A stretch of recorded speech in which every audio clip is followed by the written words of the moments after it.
Good evening. You're watching the news at 7:30 on ATV. I'm YONDEN LHATOO. And I'm Anne-Marie Sim. Here are tonight's headlines. 22 injured as container truck crashes into light rail train in Tin Shui Wai.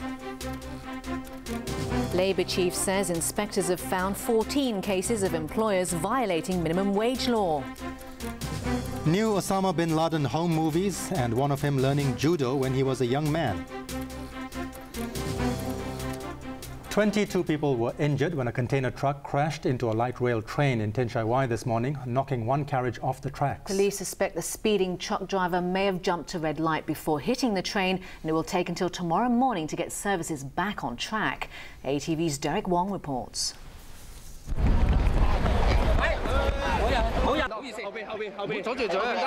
It looked like a disaster zone in Tin Shui Wai this morning.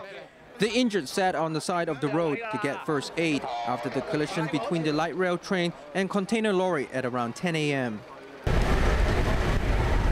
Some of them hobbled onto packed ambulances, which took them to Tuen Mun and Pok Oi hospitals for further treatment. The impact was so severe, the front carriage of light rail train number 706 was flung off the tracks just as it was leaving Tin Yut station. The damage was severe. This man said he heard a loud bang and saw sparks coming off the electrical lines overhead. Inside the carriage was a messy scene of shattered glass and bloody shoes. This witness said he was on the overpass when he heard a lot of people on the ground crying for help. The lorry was smashed up in the crash and firefighters had to free the driver from the wreckage. The lorry was traveling on Tin Wah Road and hit the light rail train at the intersection with Tin Shing Road. Although the lorry driver passed the breathalyzer test, police said he was going at high speed during the impact and suspect he may have run a red light. Services at 5 stations on the 15-stop railway loop were suspended, and the MTRC triggered the red warning signal this morning. As part of its emergency measures, it arranged shuttle buses between the affected stations and asked other public transport providers to put on extra services to tackle the disruption. The MTRC said the cleanup operation was a big job that would last overnight. I think the difficulty that we encounter is the damage to both the light rail vehicle and the overland equipment was quite significant. So we need to take a caution step to remove the damaged part one by one, and then we need to re-rail the light rail vehicle back to the track before we can move the vehicle out of these junctions. Passengers are advised to listen to news broadcast tomorrow morning before they leave home for work to see whether normal train services have resumed. Derek Wong, ATV News. Former LHATOO President Rita Fan claims she will not run for chief executive next year if someone suitable joins the race. But she's not saying who she finds suitable for the top job. ATV's Jonathan reports. Many have been seeking an explanation as to why former Legislative Council President and National People's Congress Standing Committee member Rita Fan suddenly declared on Thursday she was considering running in next year's chief executive election. Some have read it as a move by her to force Beijing to clearly indicate who it wants to be in Hong Kong's top job as soon as possible. When ATV caught up with her in Hangzhou, where she's attending a business conference, Fan flatly denied pressurizing Beijing, claiming she was only answering questions by reporters.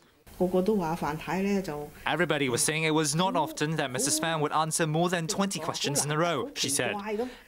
Actually, I would feel bad if you asked so many questions and I didn't respond. Fan has been widely tipped as one of the hot favourites in the race to succeed Donald Tsang ever since the annual sessions of China's parliament and top political advisory body in March. She has consistently been polling ahead of other likely candidates for next year's election, including Chief Secretary Henry Tang and Executive Council convener Leung Chun-ying. New People's Party chairwoman and lawmaker Regina Ip has also indicated she is interested. Fan has said she will make a decision in 2 months' time, but for the first time, she clearly stated one of the conditions which would persuade her not to run. If I haven't come to a decision by then, and somebody else has come out to say he or she is prepared to run to become the chief executive, and that person is someone I find acceptable, I would not run, she said. But she refused to say who she considered to be a suitable candidate. Jonathan Ng, ATV News. Government inspectors have found 14 cases of employers paying workers less than the minimum wage since the new law came into effect. The Labour chief says wages for domestic helpers may also go up this year. Derek Wong reports. It's been a week since the statutory minimum wage law came into effect, and Labour Secretary Matthew Cheung says he's satisfied that everyone is coping well with the new working conditions. The number of vacancies received by the Labour Department during the past week remained at the previous level. That is, remained the same, roughly the same as before the implementation of minimum wage. So this suggests that the implementation of minimum wage has not affected the sentiment of employers to hire. But Cheung revealed that over the past week, Labour inspectors have conducted 863 inspections and found 14 suspected cases of employers paying workers less than the stipulated $28 per hour. He said the inspectors had immediately explained the new rules to the employers and ensured that the workers' rights were protected. About 1,000 inquiries have been made to the department's hotline so far, but there's been only one complaint and request for help to resolve a dispute. Local domestic helpers are not covered by the minimum wage law, but the Labour chief said their statutory pay level may be raised later this year because of inflation and an improving economy. The pro-business Liberal Party's James Tian is not so optimistic about the new law.